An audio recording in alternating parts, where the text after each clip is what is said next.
সেই আইন ব্যবহার করে আমরা বাংলাদেশ সরকারের মাধ্যমে ব্রিটেন সরকারকে আমরা জানাবো এবং সাজা সাজা কার্যকর করার জন্য যে ব্যবস্থা নেওয়ার যায় আমরা সেই ব্যবস্থায় নেব ইন্টারপোলের মাধ্যমে।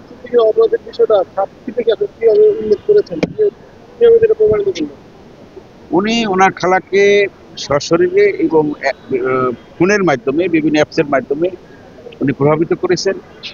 এই বিষয়গুলা গণভবনের কর্মচারীরা এসে আদালতে সাক্ষী দিয়েছেন এবং ওরা ম্যাজিস্ট্রেটের বরাবরে 164 দ্বারাও জবানবন্দি দিয়েছে।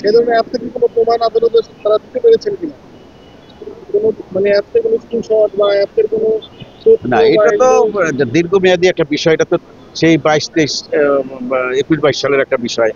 এগুলা যখন তাদের সামনে ঘটনা ঘটতো বা শুনছে এবং দেখছে, ইউনুস সিদ্দিক শেখ রেহানাদের যে পে অর্ডার, এই পে অর্ডারও এই গণভবন শাখার সোনালী ব্যাংক থেকে করা হয়েছে।